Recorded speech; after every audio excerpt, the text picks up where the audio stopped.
Selamat pagi semuanya, apa kabar?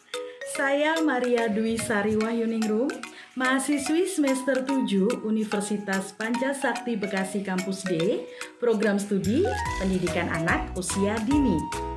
Saat ini, saya akan mempresentasikan mata kuliah Pengembangan Kegiatan PAUD dengan dosen pengampu Ibu Hani Ari Rahmani, MPD. Selamat menyaksikan! Strategi peningkatan mutu PAUD. Strategi yang dapat meningkatkan mutu pendidikan anak usia dini yaitu: yang pertama, tenaga pendidik; yang kedua, inovasi dan kurikulum pembelajaran; yang ketiga, prinsip pembelajaran; serta yang keempat, suasana pembelajaran yang kondusif. Seperti sudah kita ketahui bersama bahwa seorang tenaga pendidik haruslah memiliki dan meningkatkan kompetensi diri dengan cara selalu belajar terhadap perubahan-perubahan serta hal-hal yang baru.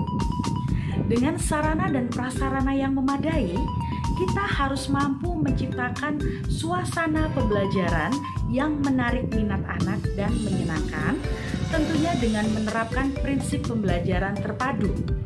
Karena cara berpikir anak yang holistik atau menyeluruh. Hal tersebut dapat kita lakukan di dalam suasana pembelajaran yang kondusif tentunya. Sehingga anak akan merasa nyaman dan dengan sukarela mau belajar tanpa adanya unsur paksaan.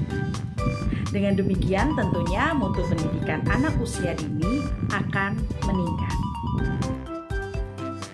Penerapan metode pemberian tugas untuk meningkatkan kreativitas anak. Penerapan metode pemberian tugas menjadi penting agar anak TK mengetahui dengan jelas batasan tugas sehingga dapat menyelesaikannya dengan tuntas. Secara umum, anak TK masih berada pada perkembangan kognitif fase praoperasional, yaitu anak mulai menyadari bahwa pemahamannya terhadap benda-benda yang ada di sekitarnya tidak hanya dapat dilakukan melalui aktivitas sensori motor, tetapi juga dapat dilakukan melalui aktivitas yang bersifat simbolik. Salah satu penerapan metode pemberian tugas yang dapat meningkatkan kreativitas anak adalah dengan menggambar atau finger painting. Pentingnya teknologi bagi PAUD. Yang pertama, sebagai alat komunikasi. Anak-anak dapat menggunakan fasilitas video call maupun chatting dalam berkomunikasi tanpa ada batasan ruang dan waktu. Kemudian, yang kedua adalah melatih anak untuk berpikir kritis. Kita dapat mengenalkan aplikasi-aplikasi online yang ada pada saat ini. Contohnya aplikasi layanan pesan antar makanan. Jadi anak bisa membedakan, oh dulu saya kalau mau makan saya harus datang ke warung atau ke restoran.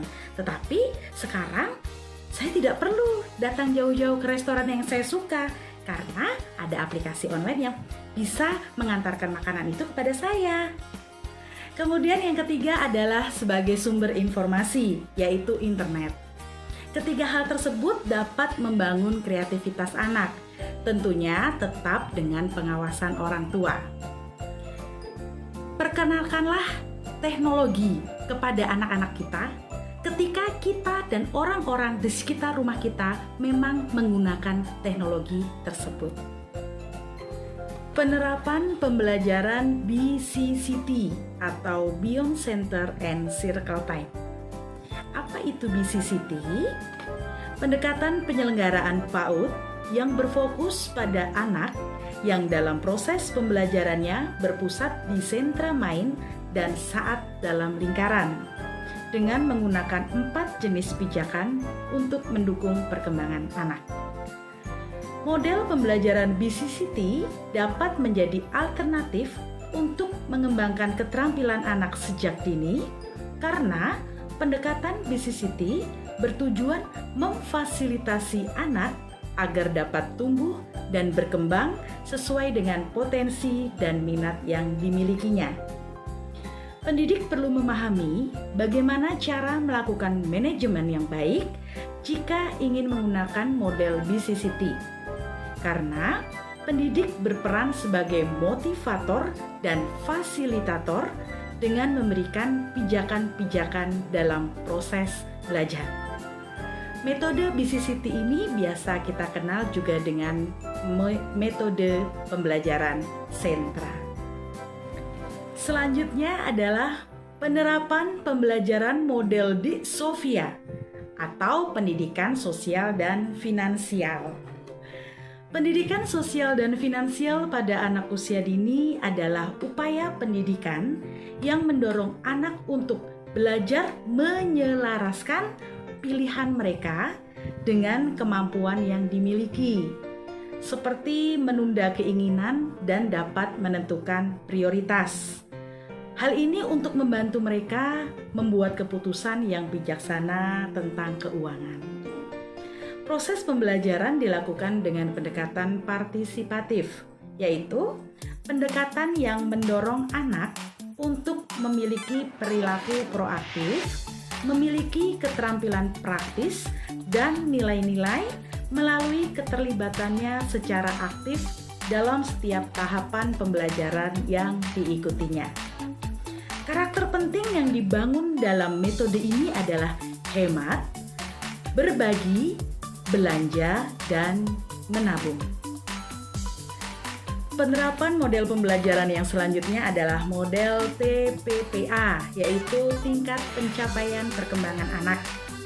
Kita biasa menggunakan pembelajaran tematik, di mana pembelajaran yang mengacu kepada 6 aspek perkembangan anak usia dini, yaitu nilai agama dan moral, fisik motorik, kognitif, bahasa, sosial emosional, dan seni. Selanjutnya adalah penerapan pembelajaran model Purina. Untuk lebih jelasnya kita dapat melihat tabel di samping. Dikarenakan anak usia dini belum memiliki karakter ketangguhan dalam menghadapi bencana, tenaga pendidik dan kependidikan belum memahami integrasi pendidikan kebencanaan di dalam pembelajarannya, serta karena belum tersedianya panduan pendidikan kebencanaan pada satuan PAUD, maka lahirlah model pembelajaran Purina, yaitu pendidikan pengurangan risiko bencana pada anak usia dini, yang tentunya memiliki fasilitas belajar yang aman bencana, serta memiliki manajemen bencana di dalam satuan PAUD. Kemudian model Purina ini terintegrasi ke dalam kurikulum atau pembelajaran. Yang pertama, integrasi materi pembelajaran kebencanaan ke dalam tema maupun subtema. Yang kedua, integrasi materi pembelajaran kebencanaan pada kegiatan-kegiatan puncak tema. Yang ketiga, integrasi pengurangan risiko bencana ke dalam kegiatan-kegiatan pendukung seperti pramuka prasiaga, dokter kecil, dan lain sebagainya. Kemudian, bentuk dari integrasi materi tersebut dapat berupa bahan ajar maupun suplemen-suplemen seperti suplemen simulasi kebakaran, suplemen simulasi banjir, tsunami, gempa, maupun tanah longsor. Setelah terbentuk simulasi atau bahan ajar suplemen simulasi, maka akan terdapat atau mencapai indikator ketercapaian model Purina, yaitu anak usia dini memiliki karakter ketangguhan dan kesiagaan menghadapi bencana. Kemudian lembaga menyiapkan fasilitas yang aman bencana. Dan yang ketiga, PTK mampu untuk mengintegrasi pendidikan kebencanaan di dalam pembelajaran. Penerapan model pembelajaran yang selanjutnya adalah model STEAM: Science, Technology, Engineering, Art, and Mathematics. Ketika anak bereksplorasi, maka anak akan mengamati, mengajukan pertanyaan, merancang, memprediksi, menguji, bahkan memecahkan masalah. Oleh karena itu, STEAM ini merupakan pembelajaran yang melibatkan anak secara aktif untuk menstimulasi seluruh aspek perkembangannya. Di dalam model pembelajaran STEAM ini, peran guru adalah untuk merancang kegiatan anak, kemudian menyediakan alat, bahan, dan media yang menarik, serta sebagai fasilitator. Tidak ketinggalan adalah peran orang tua. Di sini peran orang tua adalah sebagai fasilitator. Upaya tenaga pendidik dalam meningkatkan mutu layanan PAUD terhadap kreativitas anak usia dini. Yang pertama adalah memberikan motivasi. Untuk meningkatkan semangat dan gairah, anak perlu memiliki motivasi yang tinggi, baik dari dalam dirinya sendiri maupun dari luar, yang utamanya adalah berasal dari gurunya. Kemudian yang kedua adalah sebagai fasilitator. Peran guru sebagai fasilitator di sini adalah menyediakan fasilitas pembelajaran maksud saya, dan menjadi sumber belajar. Yang ketiga adalah sebagai tauladan. Guru yang baik adalah orang yang sangat dibutuhkan dan diharapkan oleh anak. Karena bagaimanapun mereka merupakan orang yang dijadikan figur dan bahan percontohan di sekolah oleh anak. Kemudian yang ketiga adalah karya nyata. Perkembangan kreativitas anak usia dini dapat dilakukan melalui karya nyata. Melalui suatu karya nyata, setiap anak akan menggunakan imajinasinya untuk membentuk suatu bangunan atau benda tertentu sesuai dengan khayalannya. Dalam menciptakan suatu karya, bukan hanya kreativitas yang akan berkembang dengan baik, tetapi juga kemampuan kognitif anak. Selanjutnya adalah analisis program PAUD. Pendidikan anak usia dini merupakan salah satu bentuk penyelenggaraan pendidikan yang menitik beratkan pada peletakan dasar ke arah pertumbuhan dan perkembangan fisik atau koordinasi motorik halus dan kasar, kecerdasan yang melingkup daya pikir, daya cipta, kecerdasan emosi, serta kecerdasan spiritual, sosial emosional, yaitu sikap dan perilaku serta agama, bahasa dan komunikasi, sesuai dengan keunikan dan tahap-tahap perkembangan yang dilalui oleh anak usia dini. Bentuk program PAUD ada 5. Yang pertama, TK atau Taman Kanak-Kanak. Yang kedua, KB, kelompok bermain. Yang ketiga, TPA atau tempat penitipan anak.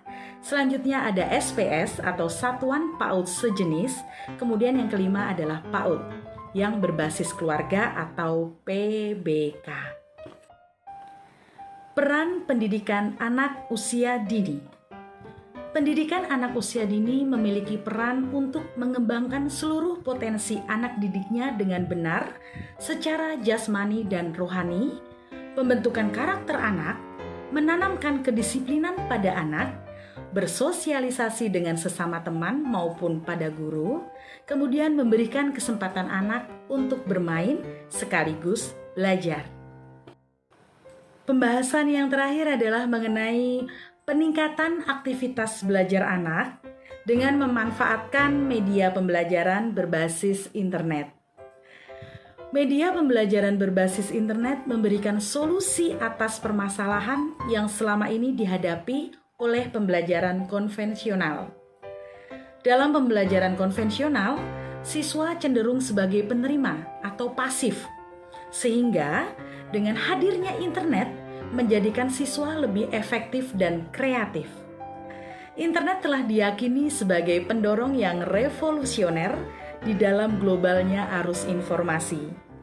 Jika digunakan sebaik mungkin, maka kegiatan pembelajaran yang efektif akan tercipta dan aktivitas pembelajaran siswa akan meningkat secara maksimal. Terima kasih kepada Ibu dosen dan seluruh teman-teman yang telah menyimak presentasi dari mata kuliah pengembangan kegiatan PAUD ini. Semoga dapat berguna bagi kita semuanya. Selamat pagi, salam sehat dan tetap semangat.